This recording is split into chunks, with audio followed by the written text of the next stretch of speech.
C'est Kamel l'Ancien pour Allo à News. Voilà le site du frérot. Kamel l'Ancien. À part je suis jugé plus de potes, dis-moi je les ai tous perdus. Tous les jours je résiste, la patience est une vertu. Je préfère un mec qui m'aime pas, limite qui me le dise en face, qu'un mec qui me tape des sourires et derrière me fait des farces. L'amour s'est fait ligoter, la pitié est mise de côté. L'amitié s'est fait violer, jeter sur le bas-côté. On va reparler un petit peu de cet album. On a déjà fait une interview auparavant écrite. Donc là on est revenu après les commentaires qu'il y a eu et le relais des médias. Dans cet album, tu as aussi, j'ai l'impression que tu as gardé une ligne directrice, si je peux m'exprimer ainsi, traditionnelle au niveau des instrus du rap français. Tu ne t'es pas tenté à la trappe. Donc la première question, c'est pourquoi ne pas t'être tenté à cette tendance d'aujourd'hui? Tout simplement parce que moi j'ai jamais réussi à poser sur de la trap musique. Je déteste les instrus qui sont lents. La trap musique c'est très lent. Faut rapper dessus saccadé. Ça n'a jamais été mon truc, même à l'ancienne. Il y avait des instrus qui ressemblaient entre guillemets à la trap musique, mais j'ai jamais été un adepte. Moi j'ai toujours été style américain, du genre DJ Premier, Nas, Jay-Z, c'est des instrus à chaque fois qui tournent entre 90 et 95 BPM. Pas en dessous, mais pas non plus trop, tu vois. Mais la trap musique, j'y arrive pas.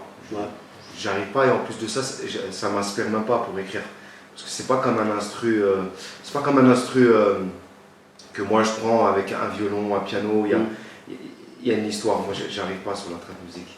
Et qu'est-ce que tu penses justement des artistes qui l'utilisent aujourd'hui Tu sais, les goûts, les couleurs, ça se discute pas. Si les gens se sentent à l'aise sur de la trap musique, tant mieux, tu vois. C'est tout à leur honneur, tu vois. Il y en a qui savent bien le faire. Moi, quand j'écoute de la trap musique, c'est plus du rap américain. Parce que eux, ils la font. Tu sais, tu prends l'exemple de 3 Mafia, c'est un groupe qui la faisait il y a déjà 20 ans, tu vois.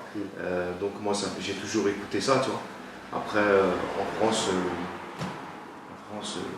moi, j'adhère pas du tout à ceux qui la pratiquent. Après, libre à eux, tu vois. Peut-être qu'eux, ils n'aiment pas ce que moi je fais, ou un tel, tu vois. Après, chacun ses goûts, tu vois. On avait parlé aussi dans l'interview brièvement de Rof. Public, etc. Tous les médias l'ont repris.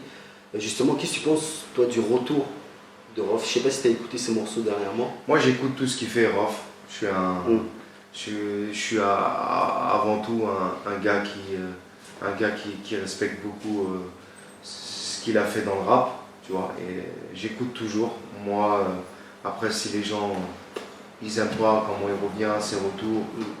Moi personnellement, j'aime tous les morceaux qui sortent de lui, tu vois. Ce qu'il fait, il est obligé d'innover, de faire, parce qu'il a tout fait déjà dans le rap, tu vois. Moi personnellement, j'aime beaucoup ce qu'il fait. J'irai pas le critiquer. Et même si j'aime pas un de ses morceaux, je dirais rien, tu vois. Parce que voilà, je suis fidèle à son rap et dans l'ensemble, tu kiffes quoi.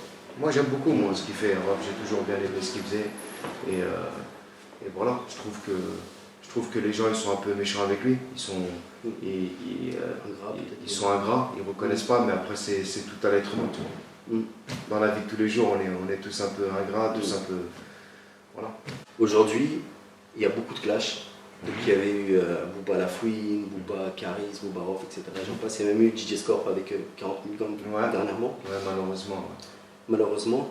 Et comment tu vois ce milieu par rapport au rap, au clash d'aujourd'hui? Est-ce que c'était... Avant, aujourd'hui, j'ai l'impression que la parole se libère plus, qu'il y avait moins de clash qu'avant. Après, comment t'expliquer, je pense qu'il y a un manque de maturité. Ces gens-là, nous on est passé par là.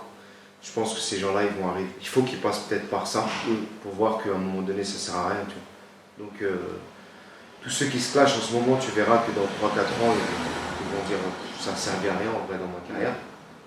Mais il y en a, ils sont obligés de passer par là, peut-être pour prouver qu'ils sont quelqu'un ou quoi. C'est leur âge, quoi. C'est de leur âge. Je pense que ça va passer, c'est des crises d'adolescence. C'est rien de méchant. Après, tu as des clashs comme DJ Scorp avec 40 000 gangs, les petits à Booba. Je trouve ça aucun intérêt. DJ Scorp, c'est un DJ, tu vois, il a rien à faire dans ça, tu vois. Il le sait, je lui ai dit, tu vois, c'est comme un petit frère pour moi, tu vois. J'étais très touché par cette histoire, heureusement que ça n'a pas pris des grosses ampleurs. Après, tu as 40 000 gangs aussi, tu vois, eux, c'est des mecs, tu vois, ils sont là, ils font leur délire, c'est les petites boubas, tout ça, tu vois, ils arrivent au devant de la scène, les mecs, apparemment, ils rappent bien, tout ça, tu vois. Je vois pas pourquoi ils vont se mettre dans ça, tu vois, les mecs. Après, peut-être que des deux parties, il faut qu'ils passent par là pour voir que ça se passe comme ça, le rap, quoi, à un moment donné, et qu'à un moment donné, tu te dis, ça sert à rien, tu vois. Après, j'espère que ça n'ira pas plus loin, tu vois. J'espère que ça restera que des histoires de plage, de rap, enfin, tu vois. On va continuer sur cette thématique-là. Qu'est-ce que tu penses, toi, des représentations des rappeurs dans les médias généralistes et de leur passage et tout ça? Tu sais, le rap et les médias, ça a toujours été on va dire, ça a toujours été un petit peu, voilà, tu vois, ça a toujours été un peu bizarre. On va dire que les médias, ils se servent des rappeurs parce qu'ils ont besoin de parler de rap à un moment donné parce que ça a pris une grosse ampleur, que ce soit dans les ventes ou que ce soit dans la vie de tous les jours. Donc forcément, ils en ont besoin. Après, c'est eux comment ils le tournent, tu vois. Ils ont toujours pris les rappeurs un peu pour des clowns. Ils ont toujours pris un peu ce milieu pour, tu vois, un milieu, voilà, c'est de la rue, c'est des caricatures. Voilà, exactement. Et les rappeurs aussi, tu vois, et malheureusement, ils ont besoin des médias pour exister. Donc quand ils sont invités à des émissions, ils y vont. Après, ils n'ont pas forcément préparé, leur arrière. Donc quand ils arrivent là-bas, les conséquences, elles sont dramatiques. Souvent, on voit des rappeurs qui s'affichent à la télé. Il faut dire la vérité. Mais c'est pas de leur faute, parce qu'une télé, ça se prépare. Tu viens pas comme ça, hop, tu arrives dans une émission télé, tu as Thierry Ardisson devant toi, ou tu as je ne sais qui, et tu commences à vouloir débattre avec lui. Tout ça, ça se prépare.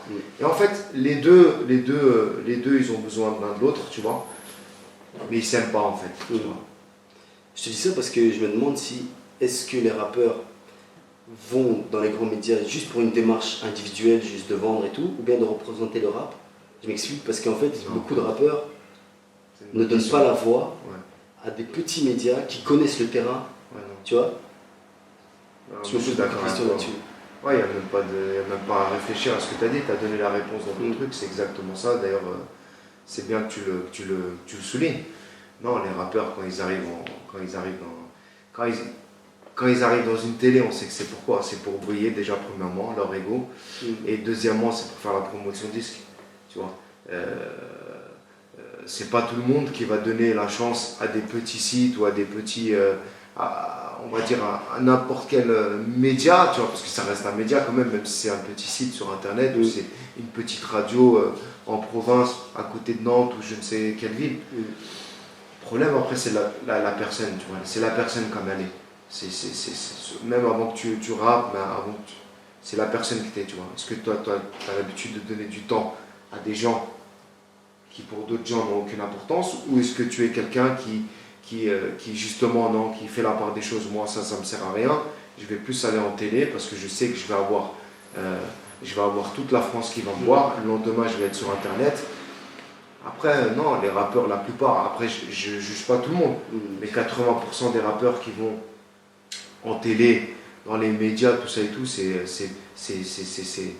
de l'individualisme pur et dur, ça. C'est pas, tu vois, c'est pas collectif ce qu'ils font, tu vois.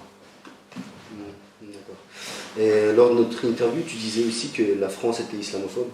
Bien sûr. On va te donner beaucoup plus de temps pour en parler. Beaucoup d'autres médias ont repris justement que cette phrase-là. Quelle a été ta réaction par rapport à ça? Franchement, moi j'étais un peu pas surpris parce que ça fait partie du truc. Bon, quand j'ai vu que c'était le public qui avait repris un peu le truc, là j'ai rigolé parce que moi je sais pas ce que je viens faire dans leur site à eux, tu vois. C'est un peu bizarre. Après le truc c'est quoi? C'est que ils s'affolent quand tu dis une vérité. Tu vois. Après il faut assumer, tu vois. Il faut assumer les gens comme ils sont, il faut qu'ils assument, tu vois. Moi je le répète, tu vois, quand je dis la France elle est islamophobe, c'est pas moi qui l'ai inventé. C'est pas moi qui l'ai inventé, c'est eux-mêmes. Moi, c'est juste une réponse à leurs actes, tu vois. On le voit de toute façon. On le voit, que ce soit dans les médias, que ce soit dans la rue, que ce soit la façon dont ils nous regardent quand tu portes une petite barbe ou quand nos sœurs voilées elles se baladent dans la rue, tout ça, tout le monde le voit que la France elle est islamophobe. Même dans les quartiers, ça a changé. Avant, il y avait une vie en communauté dans les quartiers, tout ça, maintenant les gens ils ont peur. Après, c'est vrai que les médias, ils en sont pour beaucoup, tu vois. Mais les médias eux-mêmes, c'est les premiers islamophobes. Les télés, les chaînes de télé. Tu prends une télé comme BFM TV, tu peux pas me dire que elle n'est pas islamophobe, c'est impossible. Tu peux pas défendre l'indéfendable, c'est impossible. Quand tu vois leur façon, comment ils parlent de l'islam, ils inventent des mots, tu sais, l'islamisme, voilà, tous les trucs comme ça, c'est bon, tu vois. À un moment donné, j'ai rien dit de surprenant en fait. J'ai dit que la vérité. Et pour moi, ça sera toujours comme ça. Tant qu'ils ne changeront pas leur façon d'être avec nous, moi je dirais la vérité.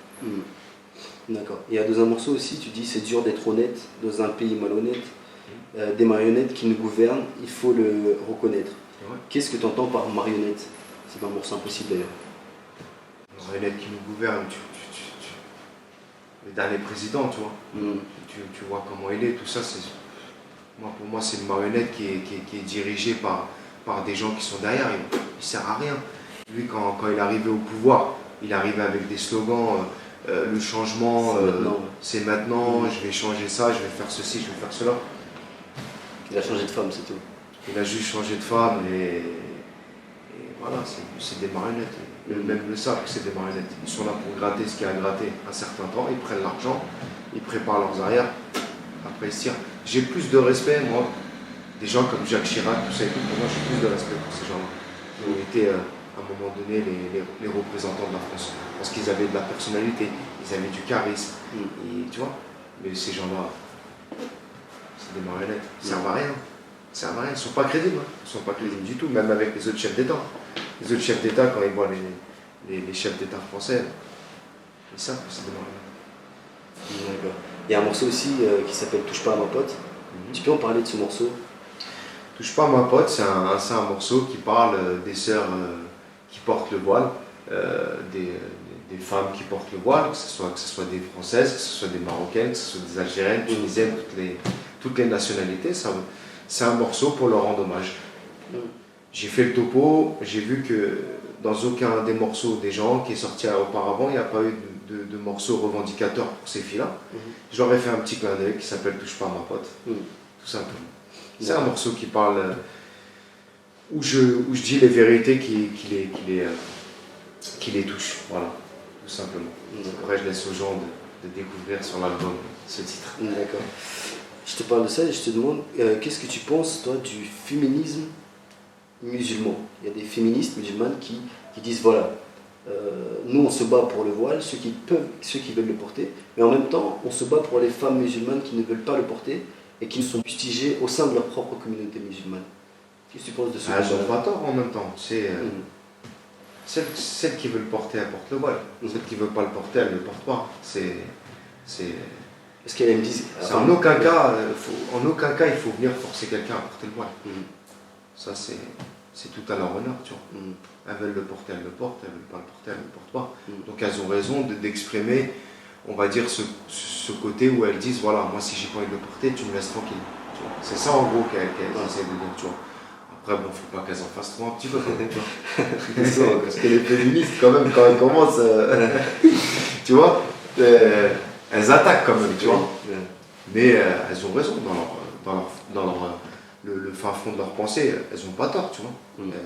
Elles sont pour les femmes qui veulent le porter, tu vois. Chacun fait ce qu'il veut. Elles n'ont pas tort. D'accord.